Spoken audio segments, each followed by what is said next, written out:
Hey folks, Steve here with another Red Strike video. In this one, we're going to be looking at exercise scenario number 9, Northern Oil, which after the last big scenario that we just played, it's almost like a vacation a little bit. We're really kind of dealing with a very constrained situation with some new mechanics that we've not encountered before, which is kind of the premier part of this particular scenario. Now you can see the map we're using is a bespoke cutout from the larger map, E9 Northern Oil map here. And this is smack dab in the middle of like the North Sea, off the coast of Denmark, Norway, see Skagerrak Sea Zone. We're in that vicinity. And it's mostly sea area hexes, basically. There's not as much here for us to concern ourselves with for land other than this little chunk right here, and it's actually going to become really important for a given scenario. Now this is an actually pretty short scenario, and I've got the charts and the setup stuff actually just up there on the screen. So it's just a two-turn scenario, not much to speak about there in terms of like, the action is going to be pretty fast and furious. There's a couple of special things here. We are now using special forces. So the Warsaw Pact has on the general records track markers denoting their special forces, and they have a certain number that they're going to be able to use across the scenario. That starts at 6, and will obviously use some or lose some, I guess, as the case may be, as they go do raids, special operations, right? That's what we got. The actual units on the map are pretty few. There's a handful of units here on either side to be able to do certain things. They're also going to have recon points. Um, and the key theme and goal of this scenario is the Warsaw Pact is going to need to do some raids, which you will see the overall situation here in just a second. Perform some raids and also land an amphibious transport on the regions of the map. That is land, which is not very much. So really, while it has a few naval units, and we will concern ourselves with our ability to use those naval units, the prime feature of the scenario is the special forces. And the special forces rules are not very long in the rulebook. It's actually really straightforward. You basically just have two things you can do with your special forces. One is you can do basically reconnoitering. You're doing some reconnaissance with those guys. And then you can also do a raid, and doing a raid on a location that has already been reconned gives some bonuses to that. But when you do this, depending on how you roll, you may also lose, they may suffer casualties, and you will have less special forces to use over time. So it's sort of a finite resource, basically, to leverage, and the scenario really principally appears to be to introduce the concept to you, because I guess in a campaign game, you would have this resource at your disposal. You might forget about it or not realize the potential that you could use to offset things. And these raids can be used against like air detection network installations or other HQ installations, even ground units. And so, if you have watched all the videos up to this point, and if you haven't, you should. We talk about peeling back the layer of the enemy's defense. Well, it's great if you could disrupt your enemy's air defense network or air bases with long range missile units and knock out their air capability and this, that, and the other. But sometimes, NATO, for instance, might have some Patriot defenses that block missiles or have the ability to block missiles. Well, maybe you would use your special forces to disrupt that capability, something along those lines. It's going to be a very circumstantial situation to use this resource, but it's good to have in our pocket, so we're going to learn it in this scenario. So with that kind of brief introduction out of the way, I'm going to take the units off the setup chart and actually put them where they're supposed to be, so you get a sense of actually what we're dealing with here on the map. Okay, so here's the actual setup. You're going to notice a couple of things we've not seen before. In particular are these oil rigs, which interestingly actually have hex numbers on them, which means like hex oil rig 3 has to go in hex 4507. I might have preferred these to be hex neutral so that I didn't have to fish around for the right ones, but that is the setup hex. Otherwise, I guess that you'd have to list the hexes somewhere, and that would take up page space. So okay, whatever. There's an oil rig here, here, and here. Right? These are considered installations, but they're not out there as say like you know this is a land location, right? This is just an oil rig out there in the ocean, getting oil. And you'll also notice if you look closely enough, they have a little indicator that says 1 VP on them. Now the back side shows the equivalent Warsaw Pact version of these things. So I suppose it's conceivable that they could be captured. I don't know if that's going to happen here in this scenario. We'll have to see kind of what the results are even going to possibly be. But there are some naval units here. We have a sub undetected. We have a surface action group undetected. We have a different sort of surface ship undetected for NATO.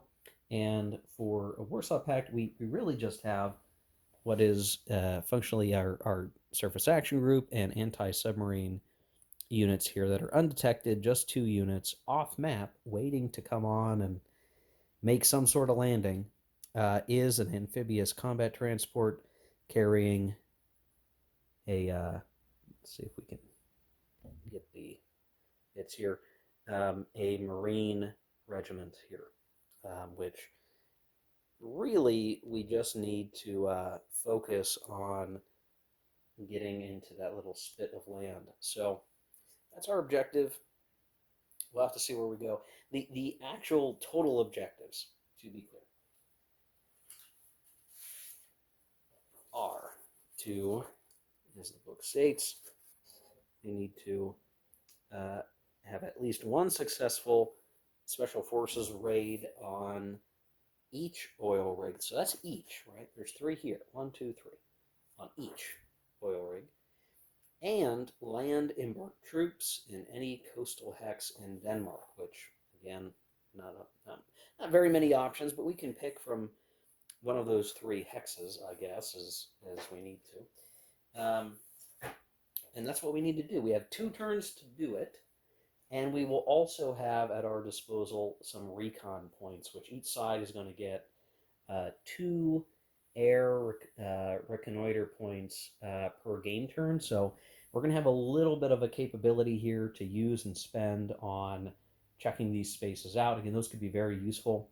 They will add benefits to our special forces operations. We're going to have to use some maybe to do some reconnaissance ourselves, and then actually do the raids on these guys. There's a question, I guess, of like, how does this affect our ability to land forces here? And I have to wonder, like, is it? I guess I'm not sure. Like, why wouldn't I just bring the transport on, scoot them right into here, and drop them off like right away? I don't know. I don't know if there's something that's going to keep us from doing that. They'd have to be detected, I guess, and if they got detected, then um, yeah, I don't know. It's kind of weird. We're gonna have to look at this. I'm gonna probably play this scenario out in more detail than I did the last video, because the last video just had so much stuff going on. And I think for this one, there's few enough units on the board that we can actually play through this in some detail, and you guys can get a sense of kind of what's going on. So this minor sort of activity here, that's one thing. These oil rigs, well, that's a whole new ball game for us to try. So we're going to look to jump right into the action here now. The first phase that we would run into is actually the reinforcements, where we're going to get our recon points with each faction. That's simple enough to adjust on my end right now. And so we're in shape for that. And then we would get into unit assignment, which really on the map already, I mean, everything is out of port, undetected, situated, so there's not really much unit assignment to administer here. The weather is going to be good, so we don't need to worry about that. Initiative, I believe, is Warsaw Pact. I'll double check that now. Yeah, Warsaw Pact has the initiative. So really, this just gets right into the first initiative segment where we're going to need to roll for both sides to figure out, are they going to have how many movements, naval movement, will they actually have to operate with, and then we're going to need, we'll be in the movement stage and we'll begin to use our special forces, I guess. So, folks, we have a little bit of a problem, and I've given it a couple of days to hopefully get a clear answer, but one has not arrived yet, and I don't want to keep waiting because I want to keep playing. Here's an issue, and this has only come up. I guess if you were using your printed rule book, you wouldn't even care. This wouldn't be an issue to you. But I've been trying to use the living rules to play the game, reading it off my computer or my phone or whatever, and just if there's not a living rules change to a part of the rules, I'll use the rule, the printed rule book for that. But here, there's a difference. So in the original rule book, there's not as much limitation on your special forces raids. Uh, so if you were to look in the rules, like there's no range requirement that I can really find, which did probably eventually pose the question: well, how far can special forces raids and reconnaissance go? Well, reconnaissance missions can go unlimited range, but raids have a range of 10 hexes from a in supply ground assault unit. So that's different, and I'm not sure that this scenario was constructed with that range in mind, because I'm sure that that range was determined out of actual play, and somebody said, hey, special forces are maybe overpowered, you need a shorter range, or maybe it's not realistic, and so the living rules have the 10 range limit. The problem is, if we use that limitation, let's say we do land our ground unit here. That's the closest hex. 1, 2, 3, 4, 5, 6, 7, 8, 9, 10. And if we, realize like I'm never going to get out to the oil rigs, there I can't reach them at all. It's simply not in range using the living rules. So for this scenario, I guess, by the nature of learning this scenario and looking at the rules, I can appreciate that ordinarily the range is 10 hexes, but this scenario doesn't work with the living rules because of that. Now, there's a couple different ways to you know, address this in this particular case. We could simply say, for this scenario, special rule, special forces raids have unlimited range or can reach any of the hexes in this scenario. That would be enough to just play through. I'm going to do that, I guess. Alternatively, I could ignore the hex numbers on these guys and move them over to, closer to the land hexes and say that they're within 10 range, but, I don't know. The point is, there's a little bit of a wrinkle here, but it's not a major one. It doesn't really affect what we need to do. And if you were using, again, the printed rules, you would never think there was a problem to begin with. So, but I am going to try. I am going to try one thing. I'm going to aim to land the ground unit first, at least with the idea that I think the living rules tries to present the idea that you do need like a base of operations to send your special forces from. So we're going to establish that on the land hex, and then we're going to run our special forces mission. Now, these oil rigs will get eliminated on a successful hit. We will have 6 tries in a turn. Rather than try to recon these guys, I'm simply going to roll the dice to do the raid.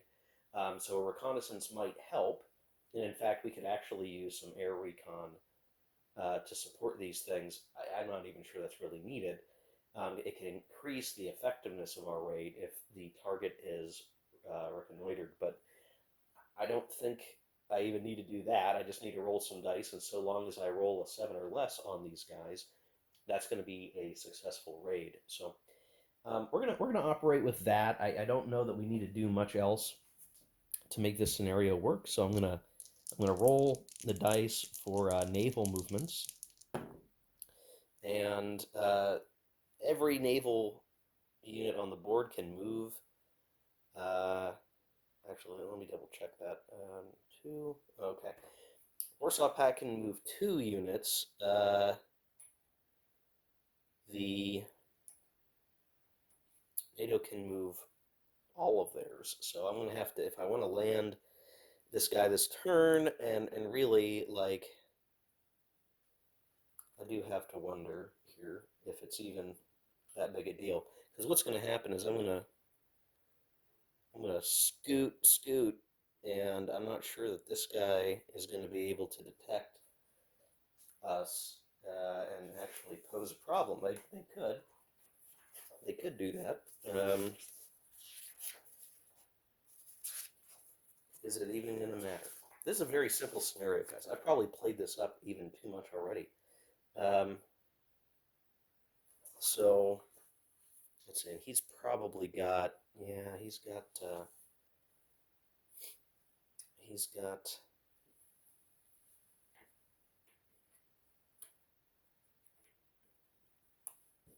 Well, we'll try to detect,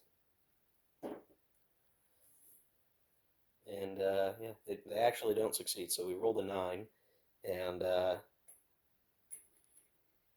boom, this guy's gonna land. That's all fine and well and dandy. Um, so then, now granted, that was a 70% chance that they would have found and been intercepted here. But they're coming off the east map, so I can go boom boom. Uh, if they had discovered or detected him here, they'd have fired cruise missiles, stopped him. I would just restart the scenario. Because as much as it's nice to have these naval units on the board, it the only thing to do with it would have been to send these uh, ASW, and maybe I'd send the Surface Action Group down, destroy him as at least as much as we could, and yeah, we'd probably win that fight, all things considered. Well, no, maybe we wouldn't. This is not actually a very good Surface Action Group. There's a little bit of a naval situation here, guys, that could have mattered, but I snuck this guy in, super secret like. And now let's say, I don't even need to do much more right now. The question is, and I don't need to belabor the scenario, it's really a question of these guys here. Now, so you get a good look at this. There are the, let's see if I can show you. This is the Special Forces Recon mission table and raid mission table. Because we're doing raids, this is, if the target was reconnoitered, you do 2 hits. So that'd be nice. It doesn't affect our chance, and it only takes 1 hit on these guys. This is described in the victory point section of the rules. It only takes a hit to knock those guys out. So I don't need to reconnoiter. There's almost no point. I'd be maybe reconnoitering for the purposes of the naval stuff in the scenario. I don't really need to do that.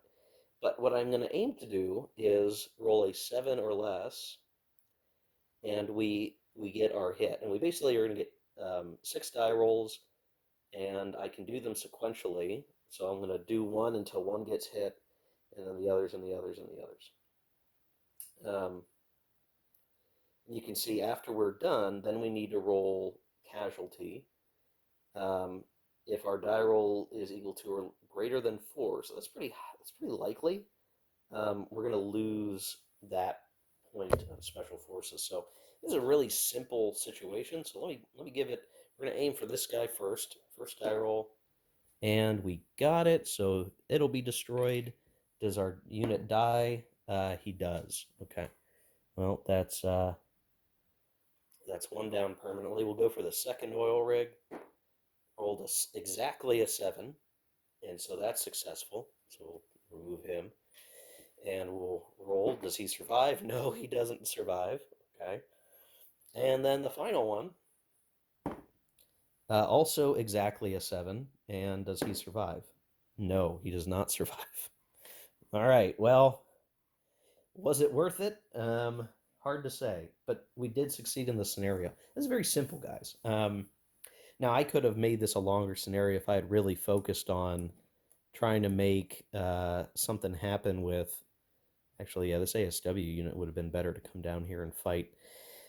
A couple different ways, I guess we could have dealt with all that. But the main point of the scenario was to show you the special forces. Unfortunately, that range thing is really the oddball part of this, and I would recommend if you're going through the scenario, this might be. This is not intended to be mean spirited or even a real criticism.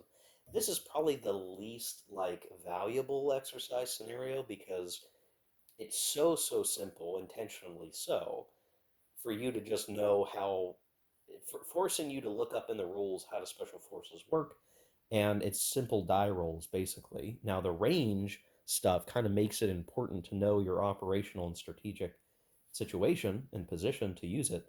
But unfortunately, the living rules are currently a little incongruent with this exercise, which makes it a little bit oddball.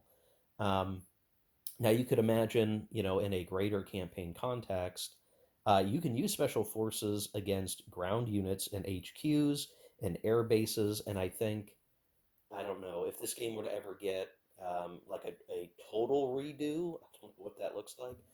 I might substitute this scenario for one with more ground based elements so that we could use like special forces to disrupt an airbase or an HQ or something that's a little more impactful, or that you can get a better, clearer picture of like why would you use a special forces unit or special forces point um, in the game to make a tactical operational difference on the map. I think that would be more valuable here. But this works as a way to say, okay, well, special forces are a thing. How do they work? Okay, now you know how they work, and you move on. So I think that's it, guys. Now, if I get a clearer answer on like what is the official way to deal with this scenario now with the living rules, I will put a pinned comment on this video down below. If you don't see one down there, it's maybe because I've not gotten the clear answer yet, um, or I've not found it if it exists elsewhere. But when I do, I will put it there. And I think we're going to move on. I don't want to keep this video locked up, waiting and waiting and waiting. I want to keep moving. There's more game to play, and I'm looking forward to doing that. So, little wrinkle, not a big deal, guys, but hopefully this video, I don't know, points something out. Maybe the least valuable video in the series so far. I'm sorry. But we'll see you in the next one because we are going to get into what is effectively the final exercise scenario, exercise 10. That one is titled Reforger, and after a very long absence, we will be returning to some ground warfare, which is going to be welcome because I'm almost worried I'm starting to forget how the ground warfare stuff works after doing all this naval air for the last many videos, and for me, real life weeks and months, technically. So, yeah, we'll see you in the next one, guys. Take care, keep gaming.